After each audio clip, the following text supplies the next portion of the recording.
Bonjour, je suis Cyrus Farangui et bienvenue sur notre émission qui s'appelle Plan B. Aujourd'hui, je reçois Arash Derambarche. Bonjour Arash. Bonjour. Merci beaucoup d'avoir accepté notre invitation. Aujourd'hui, nous allons parler de gaspillage alimentaire et du combat que tu as mené pour faire avancer les choses en France. Tu es un des pionniers de notre pays là-dessus et nous t'en remercions. Nous allons également parler de ton métier de conseiller municipal dans une ville comme Courbevoie et tu nous parleras de ce qu'est le quotidien d'un conseiller municipal et les enjeux de ta ville. Peux-tu décrire ton parcours et ce qui t'a motivé notamment à lutter contre le gaspillage alimentaire ? Bonjour Cyrus, merci pour l'invitation. Alors je suis conseiller municipal, ce n'est pas un métier, c'est un mandat, puisque je ne gagne pas d'argent avec, je n'ai pas d'avantage, je n'ai pas de subvention. C'est vraiment de l'implication comme dans une association. Voilà. Mais ça me donne un peu de légitimité, c'est-à-dire que ça me permet de voter le budget de la ville, ça me permet de célébrer des mariages et de peser sur la vie des citoyens de la ville, qui représente 90 000 habitants. Je suis en parallèle avocat au barreau de Paris. Ça n'a pas été un long fleuve tranquille, puisque j'ai redoublé 9 fois dans mes études.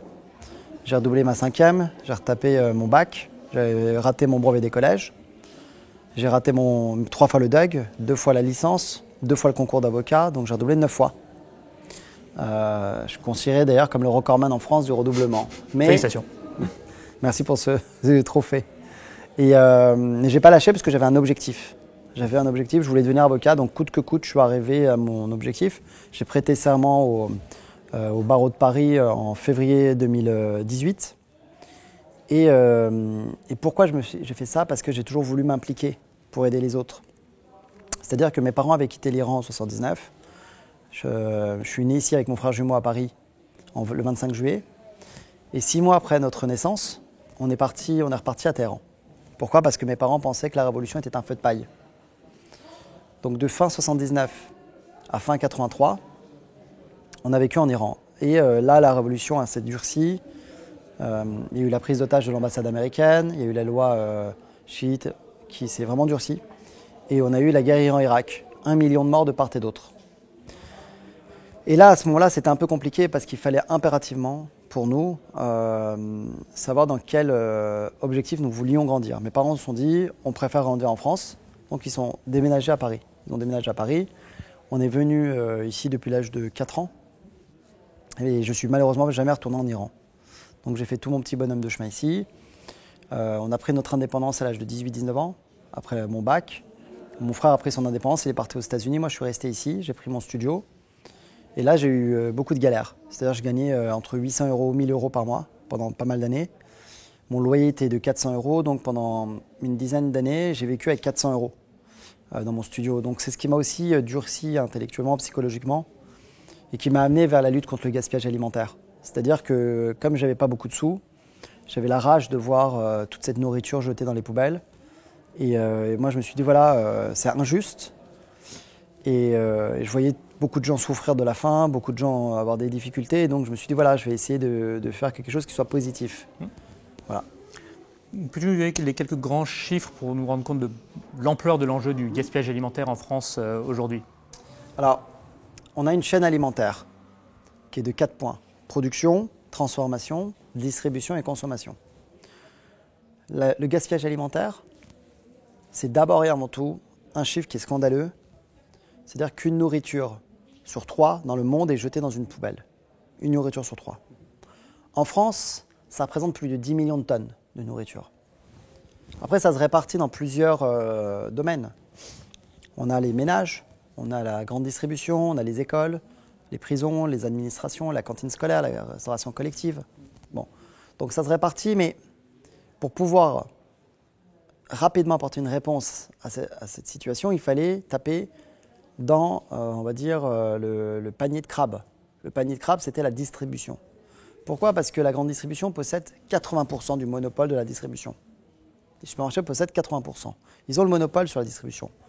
Ils imposent leur cahier des charges aux agriculteurs, sur le prix, sur la quantité, sur la qualité. Donc, la grande distribution jetait tous les soirs plus de 50 kilos de nourriture tous les soirs dans les poubelles. 50 kilos. Ça représente environ 1 000 €. Et avec ça, on pouvait nourrir 100 personnes. Donc il fallait leur demander à ces supermarchés de donner leurs invendus alimentaires à l'association de leur choix. Donc on s'est battu pour qu'une loi passe le 3 février 2016, il y a 4 ans pile, puisqu'on est le 3 février 2020 aujourd'hui, donc c'est en fait la 4e année.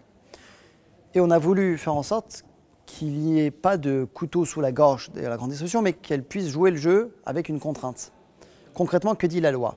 N'importe quel citoyen aujourd'hui peut créer sa propre association, obtenir une habilitation et aller réclamer les invendus alimentaires au supermarché de son choix.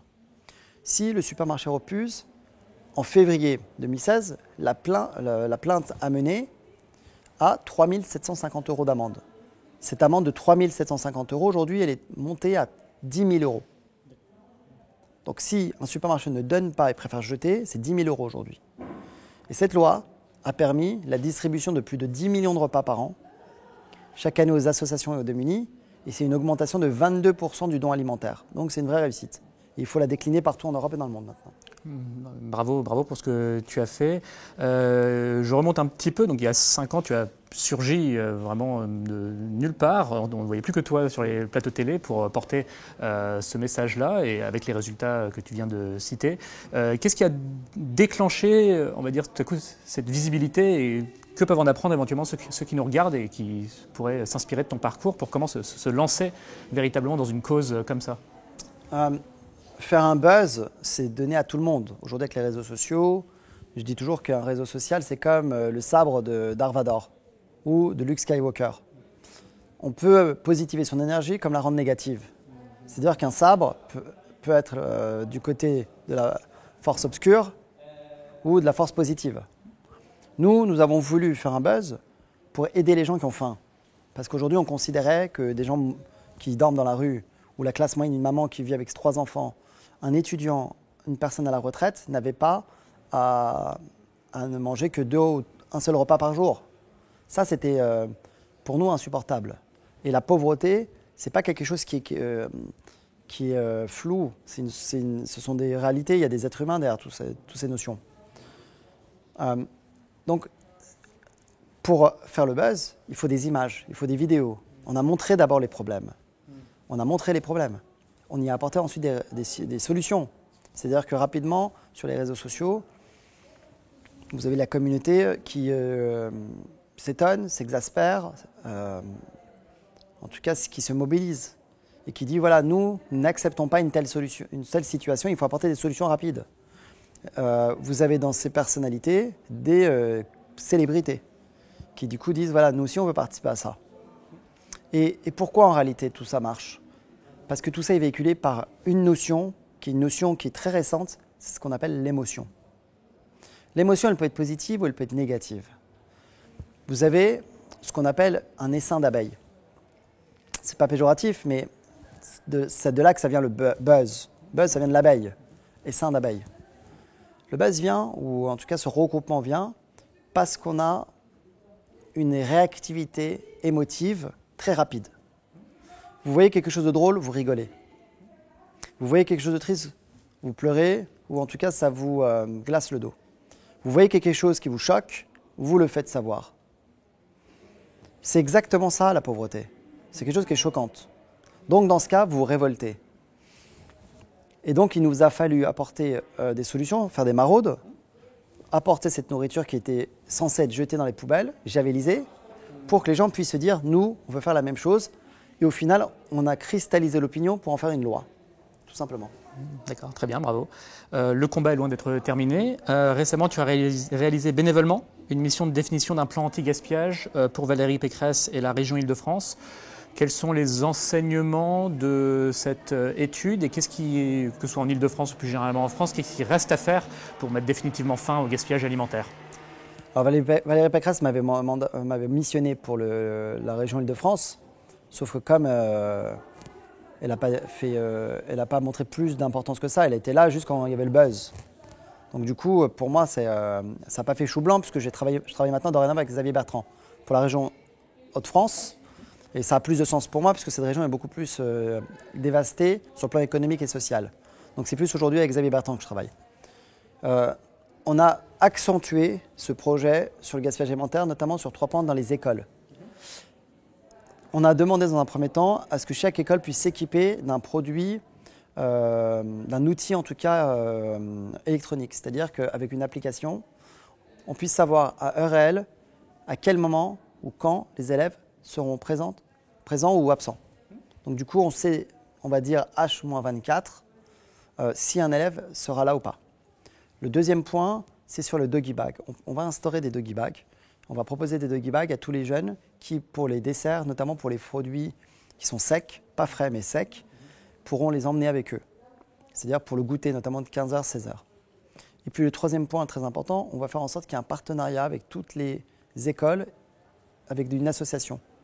C'est-à-dire que chaque association puisse venir, notamment avec des personnes âgées, retraitées, et puissent ces personnes-là récupérer les invendus alimentaires qui n'ont pas été touchés, des produits frais notamment, et les redonner immédiatement aux démunis. Tout ça, voilà. Très bien. Quelles sont les autres marges de manœuvre ailleurs dans la chaîne, que ce soit au niveau de la production, de la transformation, de la distribution, sur lesquelles nous autres, citoyens, éventuellement pouvons nous mobiliser, ou sur lesquelles les producteurs devraient éventuellement être plus vigilants? Alors, le combat il doit être mené aussi pour protéger les producteurs, les fermiers, les agriculteurs. Ces agriculteurs représentaient 3 millions de personnes au début du XXe siècle. Ils sont aujourd'hui 300 000. Ces gens nourrissent les Français. Sauf que le problème, c'est qu'avec la situation actuelle, ils sont en train de mourir à petit feu. Il y a un suicide tous les 2 jours. Qu'est-ce qui se passe concrètement? Au fin fond de la France, l'agriculteur vient proposer ses produits au supermarché qui lui achète. Il vient avec sa tomate. Le supermarché lui dit, écoute, combien tu me vends ta tomate? L'agriculteur lui dit, moi je vends ma tomate 1 euro.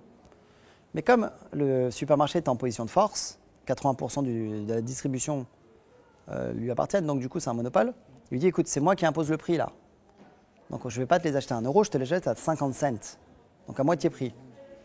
L'agriculteur est obligé d'accepter. Mais il lui demande aussi 2 choses encore. Il lui dit, ta tomate elle dure combien de jours? Lui va dire 4-5 jours.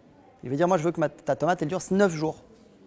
Donc du coup, l'agriculteur va être forcé à ajouter dessus des pesticides pour allonger le produit, ce qu'on appelle la qualité.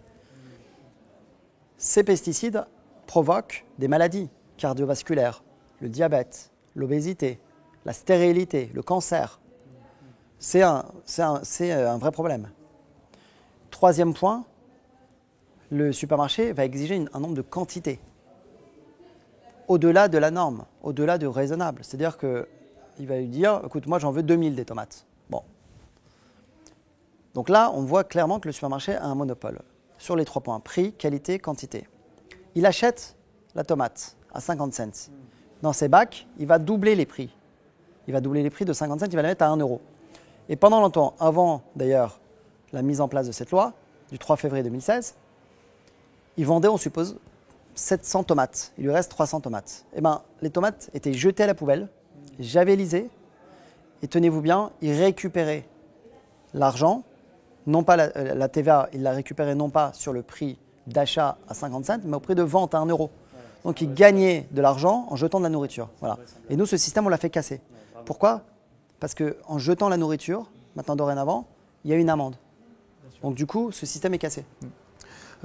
Très bien, bravo. Nous sommes très sensibles ici sur Plan B aussi sur la question des agriculteurs. Nous en recevrons dans cette émission, nous irons leur rendre visite, notamment ceux qui essaient de faire bouger les lignes de manière constructive, donc à suivre. Parlons, si tu veux bien, de ta ville de Courbevoie. Peux-tu décrire les enjeux sociaux, économiques, écologiques de ta ville auxquels tu es particulièrement sensible, les enjeux des administrés et de leurs préoccupations, et comment vous y avez répondu durant la mandature qui vient de s'écouler? Écoute, moi j'ai été conseiller municipal durant ce mandat. Pendant 15 ans, avec le maire, on s'était opposés l'un contre l'autre. Et on a travaillé intelligemment. C'est-à-dire pendant le mandat, le maire m'a beaucoup aidé en tant que député d'abord, puis maire, sur la loi sur le gaspillage alimentaire. Il m'a soutenu sur la distribution de cartables. Chaque année, je lève des dizaines et de milliers d'euros pour distribuer 2000 cartables et fournitures scolaires aux enfants. Il m'a aidé et soutenu sur ce qu'on appelle le Noël solidaire. Chaque mois de décembre, je distribue des cadeaux et des dîners de Noël pour les démunis. Donc, on a travaillé intelligemment. Sur le mandat qui va arriver, on va mettre en place ce qu'on appelle le projet zéro gâchis, zéro déchet pour la ville. On va intégrer ce que nous appelons la notion de San Francisco, c'est-à-dire faire en sorte qu'il n'y ait plus de plastique dans la ville. Éradiquer donc le plastique, faire en sorte qu'il y ait aussi une green tech. On va importer ici dans cette ville les plus grandes start-up internationales et françaises du développement durable. On veut faire de Courbevoie une des plus grandes villes de nouvelles technologies sur les développements durables. Et ça sera l'objectif sur ces prochains mandats. D'accord. Quels sont justement, on va attendre de plus en plus de la part des maires, à mon avis, à l'avenir. Je pense qu'il y a une demande citoyenne à ce que le pouvoir soit de plus en plus confié à échelle locale et une demande forte des citoyens pour eux-mêmes participer dans les décisions. Quelles sont les évolutions qu'on peut entrevoir à Courbevoie sur cette volonté de reprise de contrôle et de on va dire, participation citoyenne? Alors, les habitants souhaitent par exemple rouler plus à vélo. Ils demandent beaucoup plus de parcs, beaucoup plus de verdure. Ils veulent en fait les avantages mais ne pas avoir les inconvénients. C'est quoi les inconvénients? Ce sont les bouchons de voitures, on va dire la pollution sonore, les incivilités. Les habitants souhaitent rouler à vélo et des pistes cyclables. Ils veulent plus de transports, mais des transports qui soient écologiques, non polluants. C'est tout à fait légitime comme demande. On demande une transition énergétique. Pendant longtemps, en fait, les anciennes générations étaient sur des bases, ou en tout cas des notions d'après-guerre. Mais n'avaient pas ces notions en fait, de mondialisation, où on voulait un mieux vivre ensemble pour protéger la planète. Et il a fallu notamment des catastrophes naturelles pour qu'on puisse enfin se réveiller. Je rappelle qu'il y a un réchauffement climatique. Je rappelle que, par exemple, on a des tempêtes et des cyclones qui se multiplient dans le monde. C'est un vrai débat. Mais en tout cas, il faut que chaque citoyen d'abord prenne les devants, se responsabilise. Mais ça passe d'abord et avant tout par le local. C'est-à-dire que toutes les initiatives doivent passer par les villes. C'est pour ça d'ailleurs qu'on veut en faire une ville qui soit moderne. Mais moderne, écologique ne veut pas dire décroissante. La croissance peut être aussi écologique, elle peut être aussi verte, mais il faut juste simplement l'accompagner. Je parlais notamment des vélos, je parlais des moteurs notamment qui puissent être écologiques, les voitures électriques et ainsi de suite. Voilà. Donc il faut essayer d'accompagner en fait l'écologie et le développement durable. Et je pense qu'on l'a fait notamment avec le gaspillage alimentaire et on va le faire dans les autres domaines. Tu as parlé de vivre ensemble, ça permet d'embrayer sur finalement la dernière question que j'avais. Donc, on vient tous les deux du même pays. Tu exprimes souvent ton attachement à la France et aux valeurs de la République. Que signifie pour toi les valeurs de la République? Que signifie pour toi le vivre ensemble? Et comment le cultiver davantage dans notre pays qui, il faut aussi le reconnaître, subit des fractures, qu'elles soient sociales et, n'ayons pas peur des mots, culturelles aussi. Comment ressouder du lien et ressouder le pays autour de valeurs communes? D'abord, c'est une bonne question. Je crois que c'est une des meilleures questions que j'ai eues, en tout cas sur toutes les dizaines et dizaines d'interviews que j'ai eues sur ce que c'est que la nation et la culture. Moi, je suis français à 100% parce que je n'ai pas une double nationalité. Je suis français à 100%. J'ai choisi d'être français depuis la naissance. Mais je m'appelle Arajan Barche. Et ça, je l'ai choisi aussi. Parce que ce prénom, en fait, comme Cyrus d'ailleurs, c'est une histoire de 7000 années. 6000, 7000 années. C'est pas n'importe quoi. C'est une prolongation, en fait, de ce que l'on souhaite de mieux dans une civilisation. La civilisation française, européenne, c'est une civilisation qui est tout aussi respectable que la civilisation persane. Ce sont des civilisations qui ont amené des choses. Il faut essayer de trouver en fait les plus-values dans toutes ces civilisations, au lieu d'aller chercher les côtés négatifs. Car il ne faut pas oublier une chose. Si tu regardes en fait toute l'histoire en fait en 360 degrés avec tous ces angles, on a le bon côté, on a les mauvais côtés. Si tu veux qu'on trouve les mauvais côtés, on va les trouver facilement. Chaque histoire a ses passages sombres, chaque histoire a ses passages forts, et chaque histoire a sa décadence. Ou alors, ses périodes fastes. Mais ça, c'est l'histoire de la vie. Ce que j'ai trouvé de mieux pour la France, c'est d'abord qu'ils ont accueilli mes parents.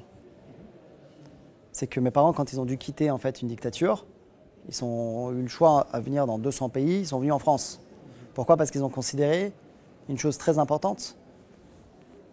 C'est que tu regardes en fait dans les 200 pays, il n'y a qu'un seul pays qui a une telle proximité avec l'Iran. C'est la France. Et pourquoi? Parce que depuis Jean II le Bon, on a eu l'apparition des billets et que le faux monnayage, c'est 30 ans de réclusion criminelle, comme le crime de sang. Quand tu tues, quand tu es mis en cause pour une infraction pénale la plus lourde, c'est-à-dire l'assassinat, c'est 30 ans de réclusion criminelle. C'est l'infraction la plus élevée. C'est condamné de la même façon que le faux monnayage. C'est-à-dire que quand tu trafiques la monnaie, c'est la peine la plus lourde. Et pourquoi je te dis ça? Parce qu'en France, la monnaie, c'est ce qu'il y a de plus fort. Donc ce qui représente la monnaie a un symbole très puissant. Depuis Jean II le Bon, on a la représentation que de personnalités françaises. C'est vrai. On a eu de Lacroix, Voltaire et ainsi de suite. Bon. Mais il n'y a qu'un seul représentant d'origine étrangère qui est dans la monnaie française. C'est un personnage, c'est une fresque iranienne. Et c'est le billet de 200 francs de Montesquieu. Le billet de Montesquieu de 200 francs, tu avais le recto Montesquieu avec son château, et le verso, tu as les fresques de la lettre persane. Et dans l'histoire de la France, c'est-à-dire quasiment 1000 ans de billets, la seule image d'origine étrangère, c'est ce billet de 200 francs. C'est ce qui lie en fait l'Iran à la France. Et c'est ce qui permet en fait de comprendre ce que ça veut dire. La France, c'est une histoire qui s'est fondée sur du sang. On a eu le plus grand nombre de régimes différents. Royauté, on a eu la terreur, on a eu la République, on a eu l'Empire, bien sûr, on a eu la Constitution, ainsi de suite. Mais tout ça, en fait, c'est fait sur des notions très simples. La liberté, l'égalité, la fraternité, mais d'abord aussi la propriété. Mais ces notions ont été rythmées par le cours de l'histoire. La plus-value, c'est nous. Parce que moi, sur mon humble parcours, je me suis dit, qu'est-ce que j'allais faire pour remercier le pays qui m'a fait grandir, qui m'a apporté ma chance? C'était faire la loi sur le gaspillage alimentaire. C'était de célébrer des mariages. C'était de distribuer des cartables, et ainsi de suite. Ça, c'est la France que je remercie. Et pourquoi, en fait, je fais tout ça? Parce que comme j'ai redoublé 9 fois dans mes études, une année de redoublement, c'est 100 000 euros. C'est-à-dire qu'une année scolaire, c'est 100 000 euros. Environ. Nous, on paye 300 euros pour l'inscription. Mais en réalité, toutes les dépenses, c'est 100 000 euros une année scolaire. Avec les professeurs, les infrastructures, les déplacements, et ainsi de suite. Donc, 9 redoublements, c'est égal quasiment à 1 million d'euros. Donc, je devais 1 million d'euros, moi. J'avais 1 million d'euros de dette à l'égard de l'État. Donc, mon remboursement, il se fait comme ça. Non, très bien. Pour rebondir sur la place de la culture française dans l'Iran des années 60 et 70 que mes parents ont connu, la culture française était très forte. Alain Delon ou Catherine Deneuve et Jodassin étaient des références, donc c'est aussi de là qu'on vient et de ces échanges-là. Et puis évidemment, je partage aussi ton attachement à ce pays. Eh bien, écoute, merci beaucoup Arash d'avoir participé à notre émission, c'était vraiment très intéressant. Longue vie à ta chaîne. Merci beaucoup et tu reviens quand tu veux et bon courage pour la suite.